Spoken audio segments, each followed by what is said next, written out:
저는 영등포에 사는 50대 후반입니다. 제가 회사를 나온 지도 벌써 4년이 되었네요. 저의 마지막 직장은 식품 제조회사였습니다.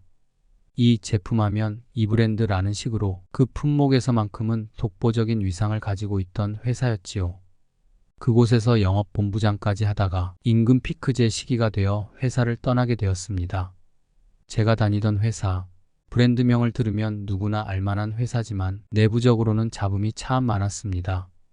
회사 전체적으로 위계 질서도 중시되고 보수적인 면도 강해서 특히 젊은 사원들의 이직률이 높은 편이었습니다. 가끔은 저도 이해하지 못할 지시들이 내려오곤 했으니까요. 일을 하는 것도 쉽지만은 않았습니다. 그중 특정 지방권은 죽음의 지역으로 불리기까지 했었습니다. 한번 발을 담궜다가 뺀 발은 회사가 아니라 집이라는 말을 할 정도였으니까요. 굵직한 영업점도 없는 데다가 회사의 불만을 노골적으로 표현하시는 점주분들이 계셔서 관리하기가 쉽지 않았지요. 그런 그곳에서 바로 제가 퇴직하기 전 2년을 근무했습니다. 현장에 가면 답이 없는데 회사만 들어오면 대놓고 깨지기를 반복했지요. 중간에서 아주 고역이었습니다. 남들은 본부장식이나 되다니 허울이 좋다고 하겠지만 제 속은 속이 아니었습니다. 빛 좋은 개살구였지요. 참 희한한 것은 분명 그렇게 지긋지긋한 직장 생활도 한편으로는 소중하게 느껴졌다는 거였습니다. 앞으로 직장 생활을 할 시간이 얼마 남지 않았다는 생각을 하면 그런 일이라도 있는 게 고맙다고 해야 할까요? 막상 회사를 그만두고 나서도 홀가분한 기분이 드는 것은 잠시뿐 이내 암울한 생각이 들었습니다. 딱 한 달을 쉬고 나니 서서히 움직여야겠다는 생각이 들더군요. 하지만 상황은 제 마음 같지 않았습니다. 조그만 회사에도 들어갔다가 사업하는 친구도 도와줬다가 일을 한 날보다 일할 거 없나를 찾아다녔던 날이 훨씬 더 많았을 정도였습니다. 가진 거라고는 물건 파는 재주밖에 없다 보니 이력서를 낼 만한 데가 거의 없었습니다. 간신히 일을 시작했다 하더라도 6개월을 넘기지를 못했습니다. 지금 와서 느끼는 것은 확실히 일자리를 찾는데도 골든타임이 있는 것 같습니다. 그래도 회사 나오자마자는 이력서를 내면 아주 뜸뜸이 연락이 와서 면접을 볼 기회라도 종종 있었는데 시간이 지날수록 그마저 없어지더군요. 나이 때문에 그런가? 퇴직한 지 오래돼서 감이 떨어졌다고 생각하는 건가? 여하튼 언제부터인가는 이력서를 내더라도 당연히 연락이 오지 않을 것을 예상하고 습관적으로 지원해보는 처지가 되고 말았습니다. 퇴직 후에는 눈을 낮춰야 한다는 말 수도 없이 들어봤는데 그 낮춘 눈마저도 해를 거듭할수록 더더욱 밑바닥으로 깔아야 한다는 사실을 요즘 뼈저리게 느끼고 있습니다. 그러다가 얼마 전부터 새로운 일을 시작했습니다.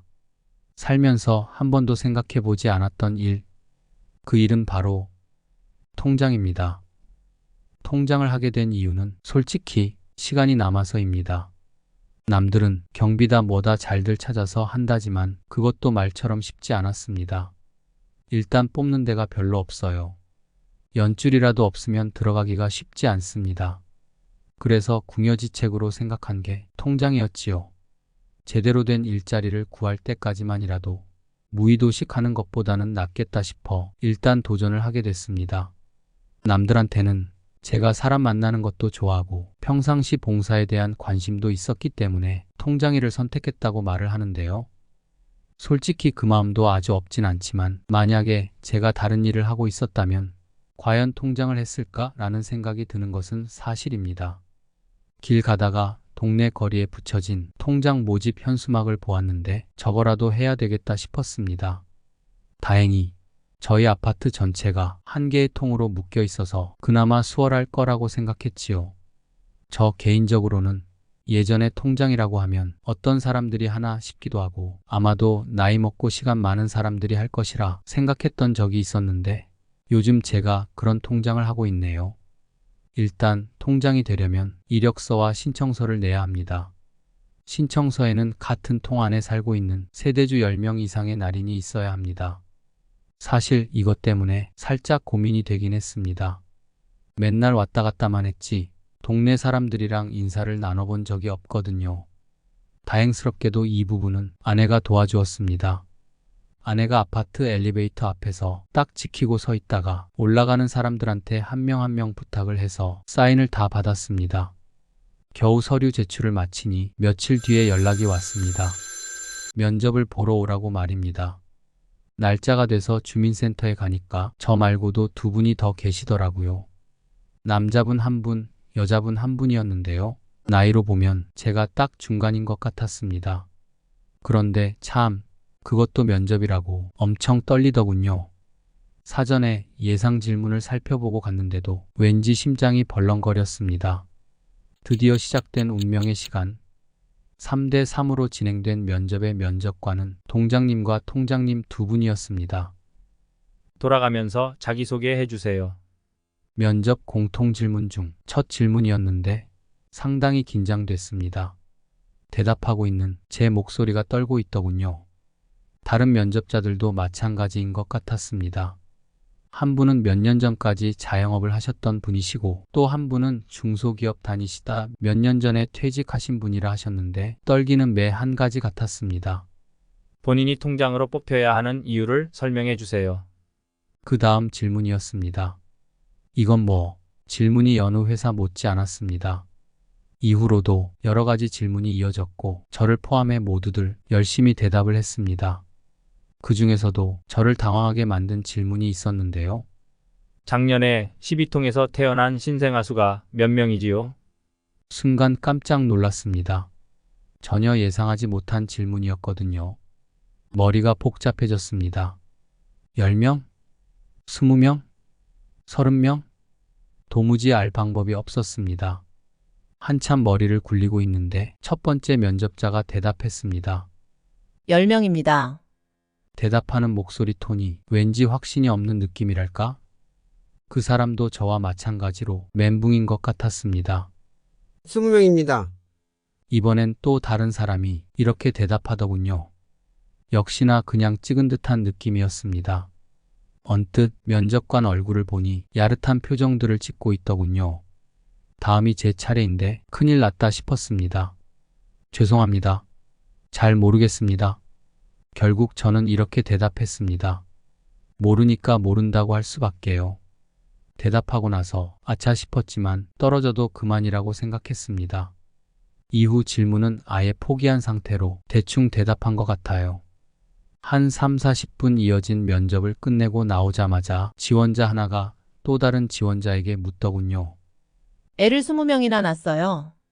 어떻게 아셨나요? 제가 보기에는 10명이라고 답한 사람이나 20명이라고 답한 사람이나 모르긴 다 똑같은 것 같은데 그분들은 꽤나 진지하더라고요. 터덜터덜 집으로 돌아오는 길이 정말 씁쓸했습니다. 그런데요, 그 다음날 주민센터 주무관한테 연락이 왔습니다. 통장에 합격했다고 말입니다. 와, 정말 기뻤습니다. 얼마 만에 들어보는 합격 소식인가 싶었습니다. 동네에 애가 몇 명 태어났는지도 모르는 사람이라서 당연히 떨어질 줄 알았는데 정말 감사할 일이었습니다. 그렇게 저는 통장이 되었고 지금 3개월째 일하고 있습니다. 매달 급여 40만 원에 회의 참석 수당과 활동 수당이 있고 1년에 2번 40만 원씩 상여금도 있으니 연봉으로 치면 600만 원 일자리를 얻은 셈이지요. 아직까지는 할만합니다. 한 달에 한 번 동네 소식지 나눠주는 일은 아파트 현관문 앞에 놔두기만 하면 되고 기초 생계 수급자에게 종량제 봉투를 나눠주는 일은 몇 분 안 계셔서 큰 시간 안 들어가고 전입신고자 확인하는 일도 한 달에 10건 미만이니 그리 어렵지는 않습니다. 그런데 문제는 주민등록 사실조사입니다. 1년에 한 번 하는 일인데요. 요즘 제가 이 일 때문에 조금 바빠졌습니다. 주민등록 사실조사는 정부 차원에서 하는 연중 가장 큰 행사인데요. 실질적으로 우리 국민들을 일일이 살펴보는 과정이라고 할 수 있습니다. 기본적으로는 주민들 각자가 개별적으로 비대면 조사에 응해야 하지만 하지 않는 사람도 많아서 그럴 경우에는 일일이 찾아다니면서 확인을 해야 하거든요. 며칠 해봤는데 집에 사람들이 없는 경우가 많아 허탕을 치는 경우가 잦았습니다. 계신다 하더라도 문을 안 열어주시거나 빼꼼히 열어서 겨우 대답을 하시는 경우도 있습니다. 앞으로 한 달 반 동안 부디 무사히 잘 마칠 수 있었으면 좋겠습니다. 다른 통장 말 들어보면 이 일 때문에 그만두는 통장도 덜어 있다고 하는데 그래도 남은 임기 동안만큼은 그만두지 않고 열심히 해볼 생각입니다. 주민등록 사실 조사가 끝나면 다른 아르바이트도 다시 찾아볼 생각입니다. 어차피 앞으로도 제가 주 5일 근무하는 직장을 구하기는 쉽지 않을 듯하니 이것저것 할 수 있는 일을 모아봐야겠습니다.